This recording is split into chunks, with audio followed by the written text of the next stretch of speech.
Welcome back. You're listening to the discussion Innovation in Government, sponsored by Carahsoft on Federal News Radio, part of the Federal News Network. I'm your host, Jason Miller. My guest today is Dennis Riley, the Vice President of Federal at Gigamon.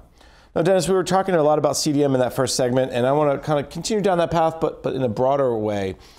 I cannot go to a conference these days without hearing two things. One is 5G, which we're not going to talk about today, and I'm glad. The other one we're talking that I hear a lot about is zero trust networking. And I think that does play actually a big role because CDM, from what I've heard, is a big piece of the zero trust framework. Because zero trust, as you know, is not a technology, it's not a new initiative, but it's a framework. So maybe connect the dots for me, CDM and zero trust, how they fit together. Sure. So with zero trust, obviously you want to verify everything on your network. There's a strong emphasis on ID and credential management and microsegmentation, so that if there is a breach, you can contain it quickly.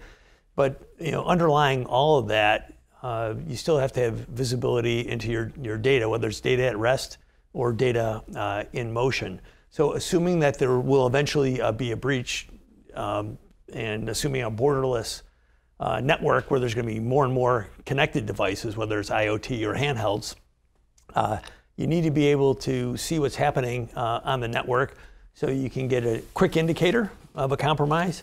You can quickly respond, contain and recover. And I think that's a key point, is see what's on your network and quickly move and fix it. And I think one of the things that agencies have maybe struggled with over the years is that inability to quickly move and recover from it. We have a problem. Okay, well, what's the problem? Where's the problem? But why is that part of zero trust, though? Because part of zero trust to me has always been, we used to call it roles and responsibilities, back-end attribute exchange, whatever. Right, you're right. So you want to give limited access, so the least amount of access to a person based on their credentials. But again, you have to assume even with that, and the famous OPM breach, credentials were stolen. Right. So even with that, you're going to have incidents and you're going to have breaches. So you need to be able to set up these microsegmentations so that if there is a breach, it can't propagate laterally. But if the adversary figures out a way to propagate laterally, you want to be able to see that so you can detect, respond, and recover. And that's where visibility of that traffic in motion through a next generation packet broker becomes critical. And that was actually the first time the OPM breach, when I kind of learned really what it meant to be, network hopping. They get in through a network that nobody really cares about, but then there's a way to hop to the more sensitive data, and if you had microsegmentation, it would say that, Dennis Riley has access to this network, but not to that one, so therefore we're stopping you. Right. Go ahead. Yes, you'd have barriers set up so that even if there were a breach, it would be contained. Right. We hear a lot about zero networking. CDM fits in because, of course, identify what's on your network, who's on your network, and how the data is moving. That's one piece to the zero networking. Are there other pieces that you guys are starting to see agencies talk to, or at least interested in, to create that zero trust framework? Well, phase 2 was identity management, so that's well underway. And now with Defend, there's more emphasis on cloud and the proliferation of additional devices, which increases the attack surface through IoT, mobile and handheld devices. So you'll still want to have that strong credential management and still want to have the visibility, assuming that there's going to be a breach. Yeah, and we all can assume there will be one eventually. Right. Let's move off of CDM and move off of zero trust and maybe step back and look at the broader perspective. There's always a ton going on when it comes to cybersecurity. And in the DoD world, in the Defense Department intelligence community world, there's an interesting move. There was a Navy report that came out recently about the state of cybersecurity there, and I had a great conversation around supply chain, and basically the Navy said under that, we can't assure anything on our supply chain right now. We need to do a better job. But there's even more to that. Give me the sense of, we focus on civilian agencies. What about the Defense Department world?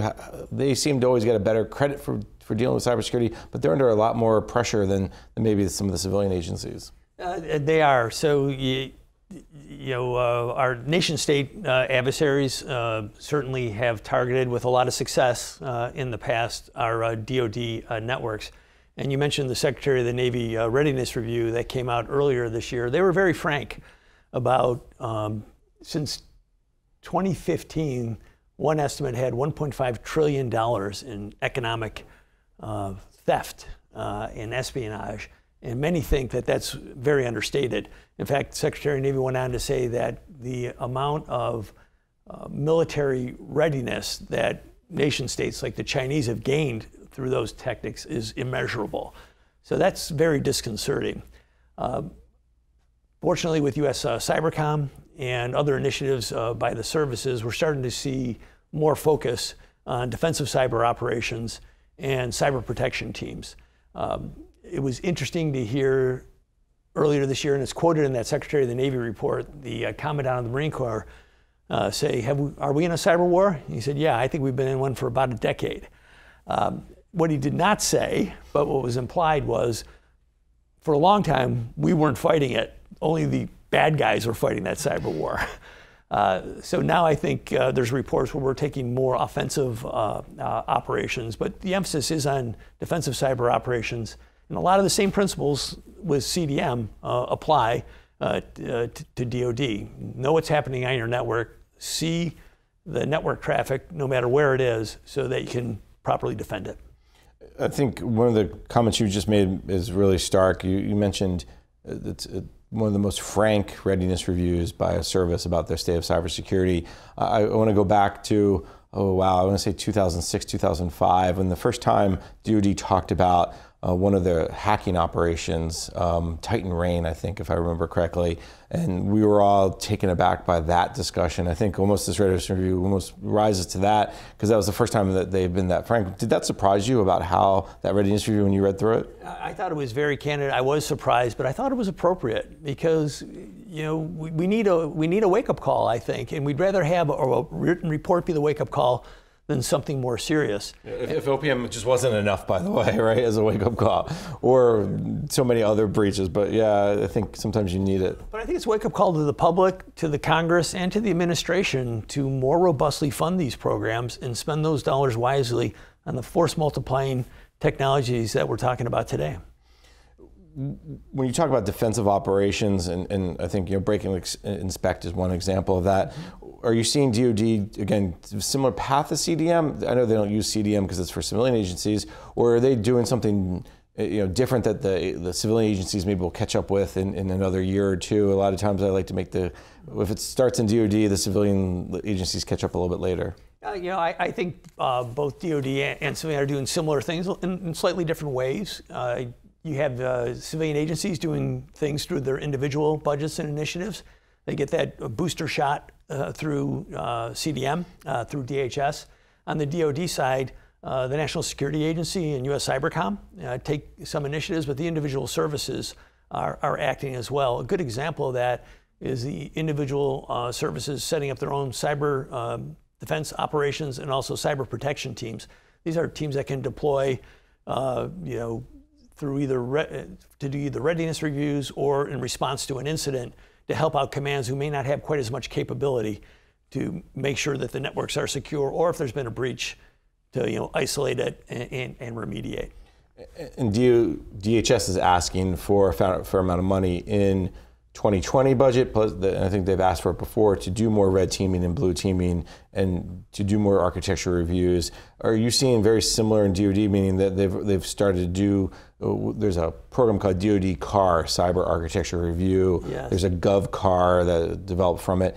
That's what I mean. Sometimes things start in DoD and move to the civilian. Is DoD, they've set up these cyber teams, these defensive teams, and to respond to incidents and readiness, but are they looking to do more of those? So they have, you know, red teams and blue teams. Red teams, you know, mimicking the adversary, and they also have inspection teams, you know, cyber review teams that'll go out to do inspections so that we can find it before the adversary does.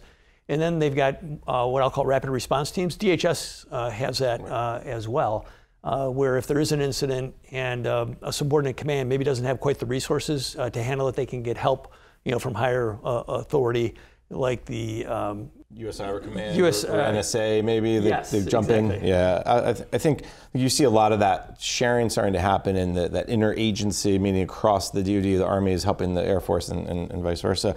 The other piece of this that I think we should bring up when it comes to DoD is that DoD is obviously making a very strong move to the cloud. Mm-hmm. You're seeing multiple different programs, whether it's the four-letter word called, we don't want to mention JEDI, that gets a lot of attention, or the DEOS project, or even the Air Force and the Army both going down the path of enterprise IT as a service. How does the cybersecurity piece fit into all those? Because again, we talked about this a little bit earlier about the shared responsibility. Yeah, so there's shared responsibility where the agency is still responsible for the data and the applications in the cloud. One thing that isn't said very often, but it shows up periodically in surveys, is one of the reasons why there hasn't been a greater shift to applications to the cloud, because Cloud First came out now about 8 years ago.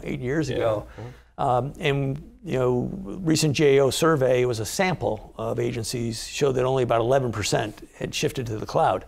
But agencies have been a little bit reluctant because they're not that confident in the security of their data in the cloud. A big reason is they can't see it.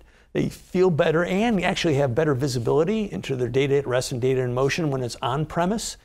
But once it goes out to the cloud, they lack that. But there are now technologies coming onto the marketplace, and Gigamon has one, to allow those agencies to see their data in the cloud so that they can see it, secure it, and manage it, which is key. So I think that will help them feel more comfortable shifting greater workloads to the cloud. I think that's a key point. If you can hug your data, if you will, maybe not, maybe not literally, but at least figuratively, I think you get a little more comfortability with it. Dennis, this has been a fascinating conversation. We're just about out of time.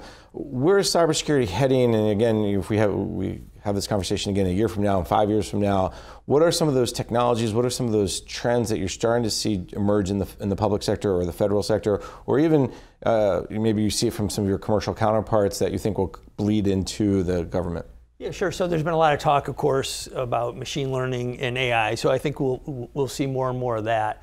But the biggest trend is that private sector as well as government needs to modernize. They need to have digital transformation to provide better services to the citizens. So they've got to do that at a high level, but they also have to do it securely. But there's only limited budget to go around. So you'll want to invest in things like next generation packet brokers, be able to see your encrypted data, so that you can see what's happening and secure it, and do it so that performance is not affected, because you want to have a high performance and a secure service to your citizens and other customers of government. The AI piece, the machine learning piece, there's a lot of excitement about it, but I'm not sure it's quite there yet. I think what's more in the short term is, I think, automation. How do you automate some of those security checks? Do you see, how far away are we really from having true AI? Do you get a sense? Well, on the automation piece, we're definitely seeing that now. And of course, it's key with personnel shortages that you automate the more routine tasks so that the higher order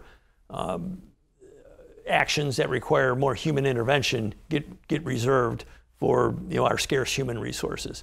So we're seeing more automation. AI, machine learning will help.